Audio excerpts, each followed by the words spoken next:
Speaking of, you know, speaking of fashion, let's talk about John Fetterman. Okay? John Fetterman is running for the Pennsylvania Senate seat against Dr. Oz. And Dr. Oz is the Turkish person who has never lived in Pennsylvania that is running as a Republican. I am, of course, a Fetterman fan. I'm a Fetterman stan, if you will. Part of the reason is because he is a very tall and very big boy, okay? And I love big boys. I think big boys should immediately assume positions of power. I think if we had more big boys in positions of power, and you know I'm consistent on this, things would be better overall. You know, J.B. Pritzker, even Chris Christie has that, like, lovable big boy energy. Donald Trump was a big boy. He was very good as a president, probably perhaps the best. And John Fetterman is very much a big boy, and I'm a huge fan of his, especially because he fucking, first of all, he skips leg day, okay? He just did head day at the gym. Look at him. He just only does head day. And he always wears shorts in the fucking dead of the winter. Okay? I don't know why. Socialism is when Greg Abbott. But the lieutenant governor of Pennsylvania, okay, loves wearing shorts in the middle of the winter. Always.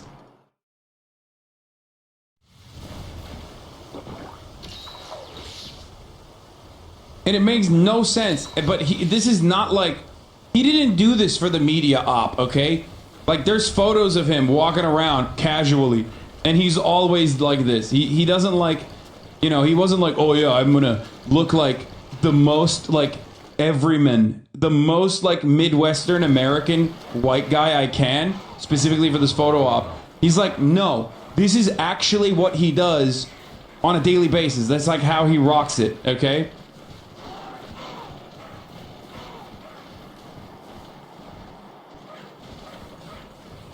Just straight fucking degen white boy aesthetic, okay? There is nothing more degen white boy than this.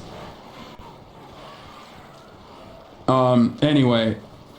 He has more drip than you? Exactly. Shorts in the winter, certified PA behavior. It's just like, do you not know it's so cold out? Like, do you not feel that it's cold? I don't understand what you're doing. Like, 9 months, the brain rot is here. Especially because, like, he does recognize it's cold because he's wearing a jacket.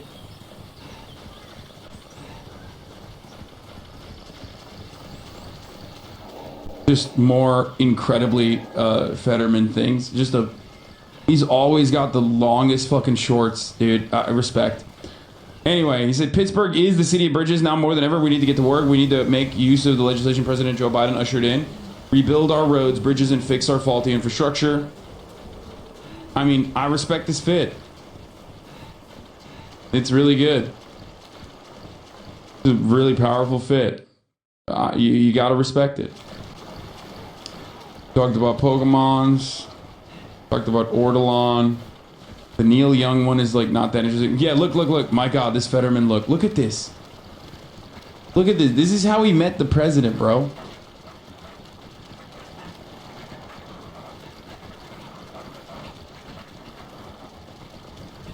And then you have, on the other side of the equation, like, you have a good Democrat, okay? One of the very few, okay? And then you have this Democrat. Beto O'Rourke. Abbott is a corrupt socialist. He encourages corporate buddies to make obscene profits during the grid failure and force us to pay for their windfall and higher utility bills. He privatized the gains of a few and socialized the losses to every single ratepayer in Texas. This is why I fucking hate, like, even when Bernie Sanders does that, like, we have socialism, and Martin Luther King has done that too, where they say, like, we have socialism for the wealthy and gritty capitalism for the poor in this country. It's just like, but he took it to the next level where he's like, he's a corrupt socialist. Yeah, dude, Greg Abbott, big time socialist, dude. We should definitely associate socialism, which is something that every Republican will call you automatically as a pejorative, okay? We should be like, yeah, no, socialism is bad. And also, it's actually the Republicans that are socialists. Socialism is when capitalism, and the more capitalism you do, the more socialist it becomes, actually. In capitalism, well, capitalism is just good. All the good things, and none of the bad. Left is best in 4K.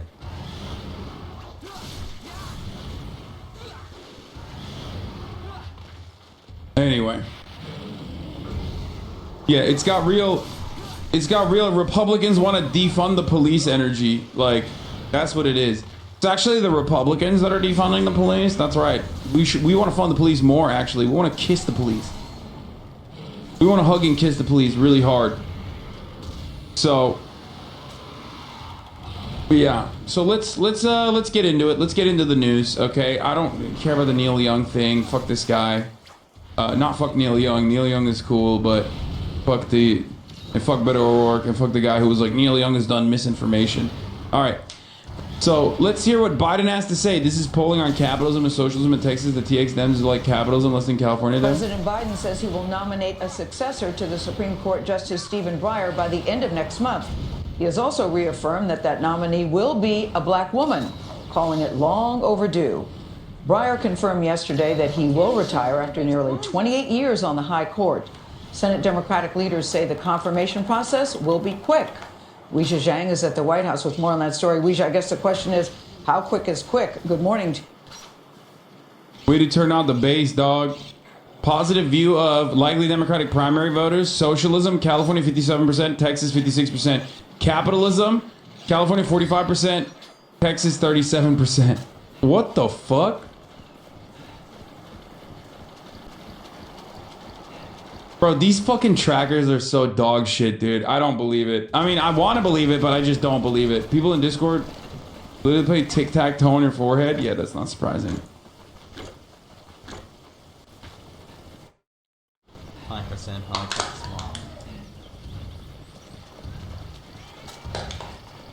Wait, what? Dude, this guy is such a fucking demon. Okay. Let's move away from that. Away from that. Talk about Arthur. All right. To you. Good morning to you, Gail, and good morning to everybody. As soon as possible, if you ask Democrats. Now, President Biden is very familiar with this confirmation process. He has a lot of experience overseeing 6 hearings for Supreme Court justices when he was the chairman of the Senate Judiciary Committee. Now he says he is not only looking for the Senate's consent, but its advice to help him decide who will make history. Person I will nominate will be someone with extraordinary qualifications, character, experience, and integrity. CBS News has learned that President Biden does have some names in mind to replace Justice Stephen Breyer. The shortlist includes federal appeals court judge Ketanji Brown Jackson, a Harvard Law School graduate and a former clerk for Breyer, and California Supreme Court Justice Leandra Kruger, a Yale Law School graduate. Then California Attorney General Kamala Harris was on the committee that confirmed her. But Congressman Jim Clyburn, a close ally of Mr. Biden's, is pushing for federal judge Michelle Childs, who graduated from the University. Okay, I'm gonna be honest with you. I don't know anything about her, but if fucking Clyburn is pushing for her, she's probably the absolute fucking worst. Okay, sorry. Don't know anything about her. Just know Clyburn wants her. I hope she does not get it. She is probably the absolute fucking worst, okay? 0% shot. 0% shot this is a good person. This is a bad person, okay? Jim Clyburn is a bad person. He is not a good person. He's an actual fucking demon bad person. And I assume that this person was not going to be good either. University of South And by the way, of course, if we're being real, this is precisely the person who will get the courtship, the appointment, because, you know, because the worst thing that could possibly happen. Well, wrong. Finally, candidate, not from a fucking Ivy. Don't give me that fucking dumbass populist bullshit. If Jim Clyburn is pushing for her, there is no reason. There's no way that person is good. Carolina School of Law. Clyburn said Childs' non-Ivy League background is an asset. Like, I don't give a fuck. I don't give a fuck. The idea that, like, Supreme Court justices are, like, the fucking most intelligent people is immediately owned if you've taken a constitutional law class, okay? That's it. If you take one single constitutional law class and read any of Antonin Scalia's dissents, who was upheld as like, who was hailed as like a incredible Supreme Court justice, who Ruth Bader Ginsburg literally said, like, I'm proud to call him my friend and shit like that. So, and then you will immediately recognize, like, it has nothing to do with like Ivy League education or how brilliant they are. They're just awful, okay? They're dumb as fuck. Don't give a shit if they're from Harvard. Don't give a shit if they're from state schools or whatever. I just exclusively care about what their background looks like from the point of view of like where, like what kind of decisions they're going to make on certain issues. And immediately, if Clyburn is pushing for you, I'm going to go ahead and say it. Definitely not a good person.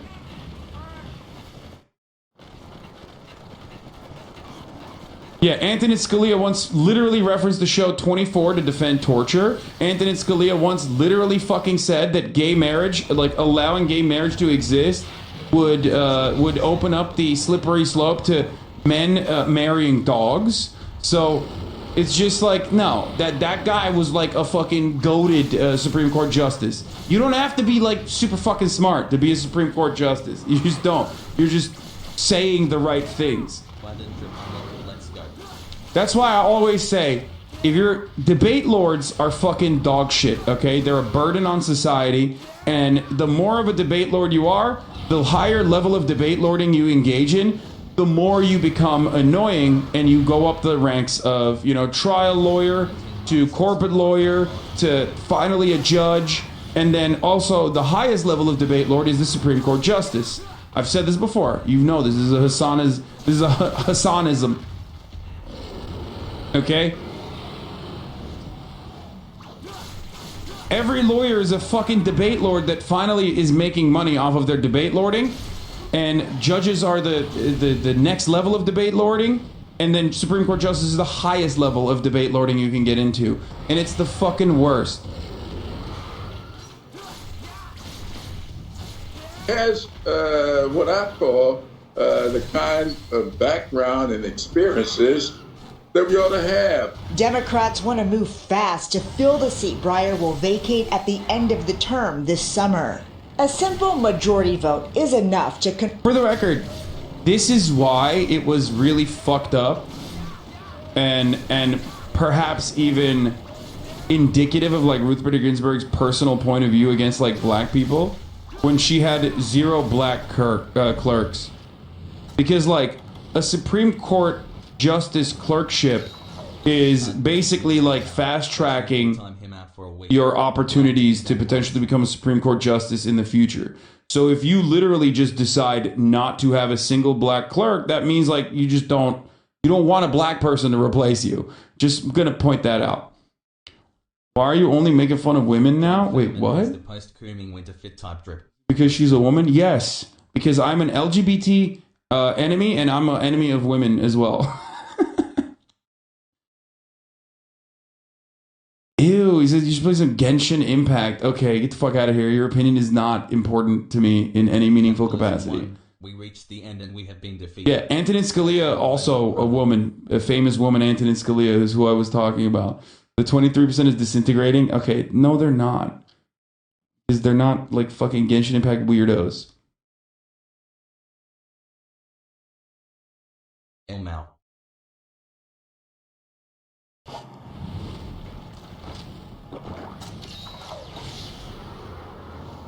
Anyway. confirm a nominee, and it looks promising for Mr. Biden. West Virginia Senator Joe Manchin said he's open to supporting someone more liberal than he. This is awesome, dude. I really hope Joe Manchin says, fuck it, YOLO. I actually don't want you to appoint a Supreme Court justice. It'd be pretty funny. It literally doesn't matter at this point. I don't care. You can fucking complain and tell me like, oh, Hasan, how dare you say the Supreme Court justices are the most important people. That's why our constitutional law, protections are being eroded right now. Blah, blah, blah. It's 6-3, dog. It's over. This country's fucked. Okay? Like, unless all of these motherfuckers die, okay, we're not changing shit anytime soon, okay? So, it'd be pretty funny to see Joe Manchin be like, actually, I don't think this person is good.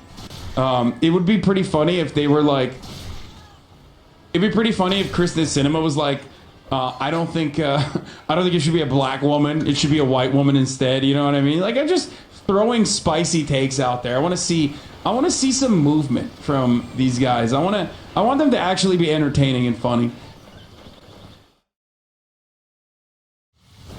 Yo, Yo Hassie accidentally dropped my streak because I've been trying to catch up on your MasterChef reacts. I only noticed when I couldn't posso. Mitch McConnell blocks Justice Stephen Breyer from retiring. Yeah.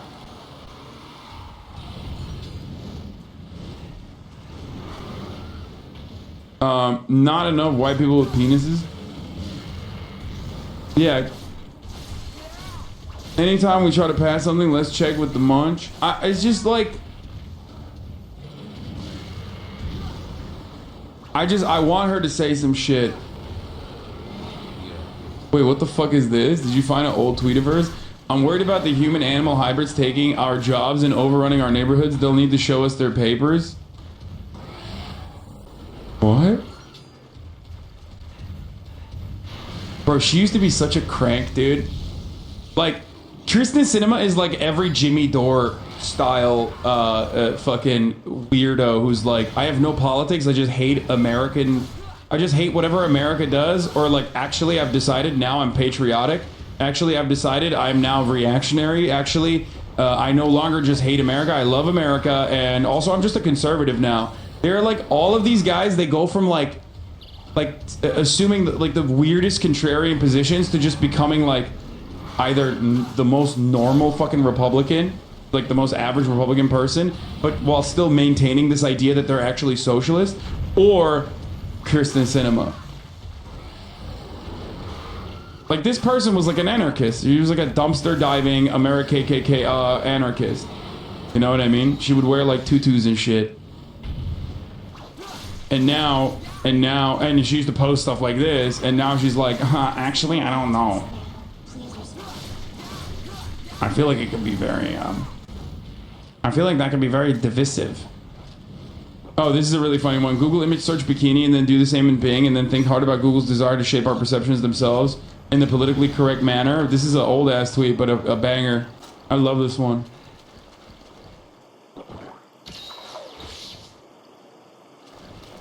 Yeah, let's continue. Their philosophical beliefs, no, that will not prohibit me from supporting somebody. But before he names a The nominee... only way to heal America is to put Dershowitz on the court. That's what I said. That's my take. That's actually my take. I think Joe Biden should finally put Alan Dershowitz on the Supreme Court. This man is ready for it. He's a tenured Harvard professor. He has, been a trial lawyer on numerous high-profile cases. He, for free, looks at the constitutionality of the age of consent laws and like declares them unconstitutional. He does that for free. He has skin in the game, okay? Like, he is personally looking, okay? He's personally looking at, constitutional law on his off time, okay? And then writing about it. And most importantly, he always had his underwear on when he was at Epstein's house, like always. And that's integrity. That's integrity. Also accused of rape, credibly accused of rape. There's that too. We can have our own like little Brett Kavanaugh situation. I'm just saying, like, need to replace Justice Breyer. President Biden praised him as a model public servant who had these parting words. Holy fuck, dude. His ears are so gigantic. Jesus Christ. That's how you know homies are old. You know what I'm saying? Old homies, just like their ears keep growing. On democracy. My grandchildren and their children. They'll determine whether the experiment still works. And of course, I'm an optimist, and I'm pretty sure it will. President Biden says he will also consult with leading scholars and attorneys in the selection process, adding that Vice President Kamala Harris will play a key role in advising him. For his part, Senate Minority Leader Mitch McConnell says he will give the nominee a fair look, but warned... I love that people were just like, we should have fucking Kamala Harris as a Supreme Court justice. That's what people were saying. It's pretty awesome. I think it'd be pretty funny if they were just like, yeah, we're going to put Kamala Harris in the Supreme Court.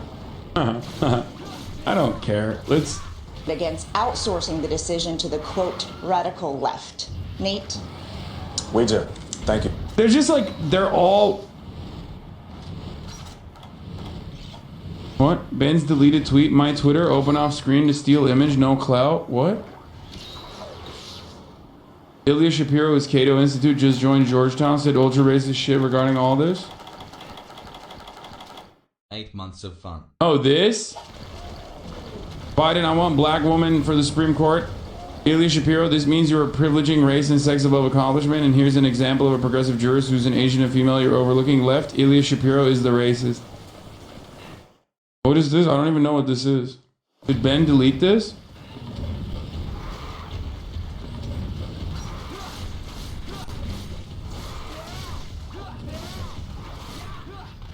You're putting some weight on, my friend. I've literally lost like 20 pounds. The fuck are you talking about? I've actually lost weight. Putting on fucking muscle mass though, baby. Let's go. She's unvaccinated, but I'm making her watch you play Pokemon. She's been struggling. I think you're projecting, my friend. It's okay. What about the judge from paternity court? Fuck it, dude. Judge Judy, I think.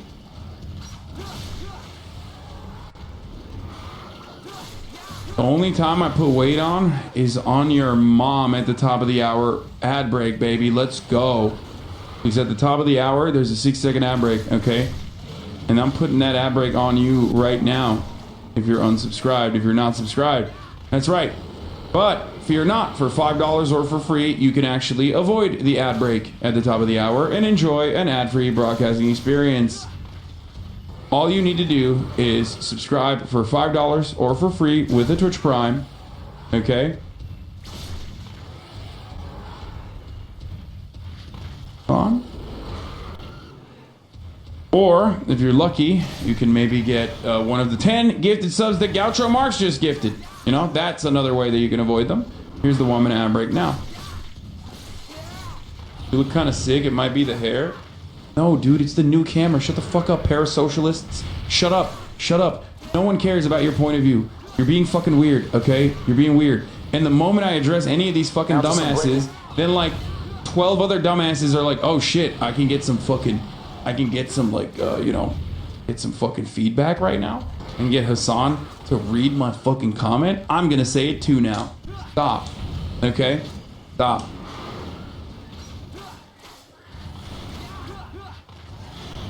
Okay, so that's the Biden saga with the SCOTUS. It's like not even a big deal. It doesn't matter. Now let's get to Biden with Zelensky. News overseas. I wonder if Joseph Robinette Biden will be able to convince Zelensky that like, no, actually, Russia is going to invade and you should do something about it immediately. Please, please do it. Dude, it'd be so sick if you guys engaged in like some hot war, you know? A little bit, just a little bit of a battle. Give me a little bit conflict.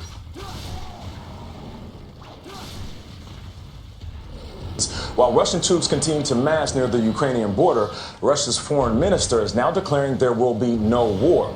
But he warned that Moscow will defend its interest. In a call last night with the president of Ukraine, President Biden reaffirmed America's readiness to respond decisively if Russia does invade. Holly Williams is in Ukraine.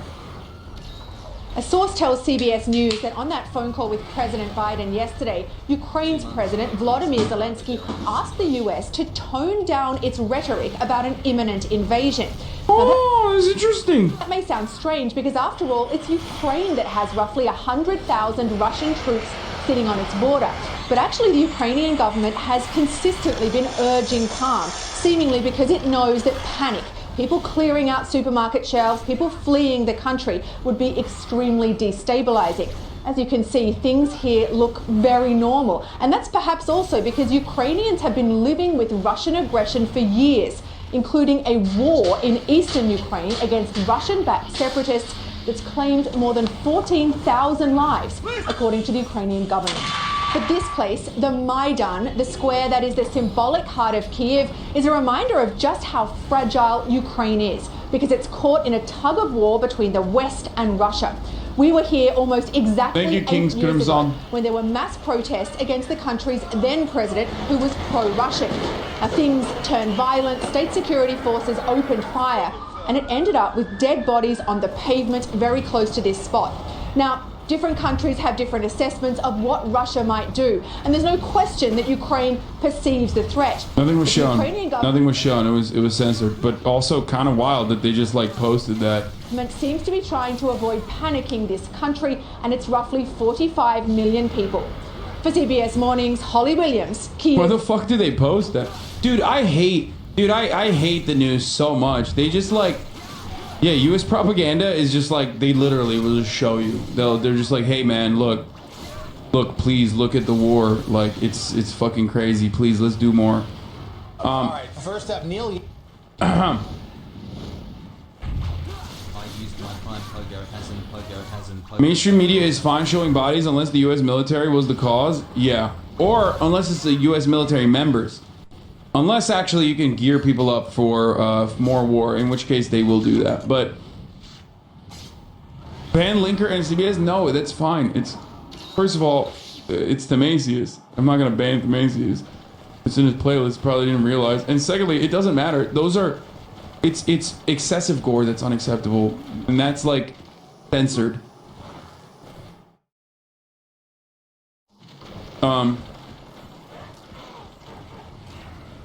There's a lot to look at. This map of vaccinations. Notice anything about this map showing vaccinations around the world? What?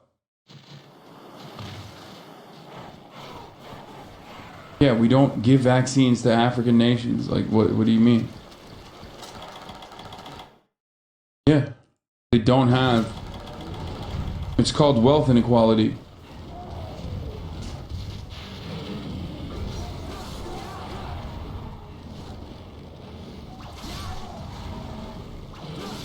We got a cat in the White House, baby.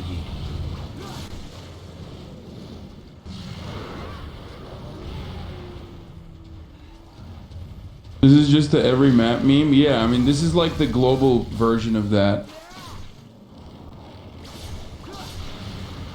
This is quite literally the global version of like the American heat map that they substitute for everything. But this time, instead of like population density, what we're focusing on is inequality, like, you know, victims of colonization and imperialism, and the degree to which they have been destroyed and continue to be destroyed.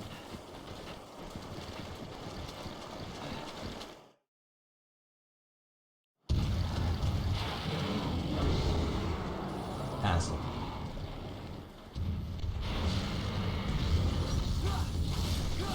Ukraine getting lethal aid, but not actual aid in the form of vaccines. I mean, brother, some might say the real lethal aid is the vaccine, brother. You can't model the climate, Peterson. Also, Jordan Peterson, here's my model of how human consciousness works. That's true. He quite literally try to model in maps of meaning how human consciousness works. The past already happened, but the future is different. Models might be educated hypotheses, but they're still hypotheses, not facts, not the science, and certainly not data. And they accumulate errors across long time spans.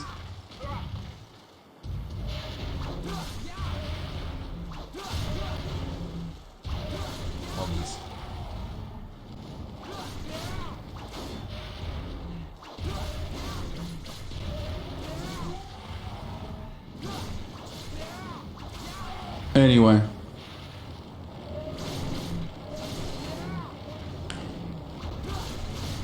All right, Neil Young. This was a big story this week. Fans of the singer are campaigning now to boycott Spotify after the music streaming service honored Neil Young's request to remove his work from the platform. Here's what happened earlier this week. The rock icon... It sucks that JPB's career was basically dying, as was he, but has now been revitalized. Yeah, I mean, that's the Joe Rogan effect, dude. That's what it'll do to you. ...on Spotify for airing comedian Joe Rogan's popular podcast, which criticized for questioning COVID-19 vaccine safety. Young, writing in a since-deleted letter on his website, quote, they can have Rogan or Young, not both. Well, following Spotify's decision to keep the comedian Joe Rogan's podcast over Neil Young's music catalog, the hashtags boycott Spotify and Spotify deleted have taken off on Twitter, fans tweeting their support for the singer and calling out the spread of misinformation. In response, Spotify competitors, of course, are jumping in. Apple Music and SiriusXM seem to be showing their support as well for the singer. It's not a surprise. On Thursday, Apple displaying the banner "We Love Neil" on their homepage. Sirius announcing that they're bringing back their Neil Young radio show for a second limited run. keep our eyes on that. Oh, we got the truck convoy combo as well. Here it is. Here it is, boys. All right. So, Fantano canceled Spotify subscription. I saw that too. I saw that as well. I met Neil Young's tour bus driver when I worked in Nashville, and I asked him what he was like, and he told me he's a pain in the ass. It's not surprising. I said this yesterday, but I guess, like, since we're talking about the same story again, like, Spotify gave $100 million to Joe Rogan, okay? Like, GG's to Neil Young, but, like, they're not gonna turn around and be like, I know we gave $100 million to Joe Rogan, but, like, yeah, let's cancel him. No. Someone is breaking. Spotify has shut down its live customer support due to unprecedented number of complaints after they doubled down on the Joe Rogan anti-vax campaign. I don't believe that, dude. Wait, what? Like, they probably did not stop the fucking cancellations. Like, I don't think they can do that. No shot.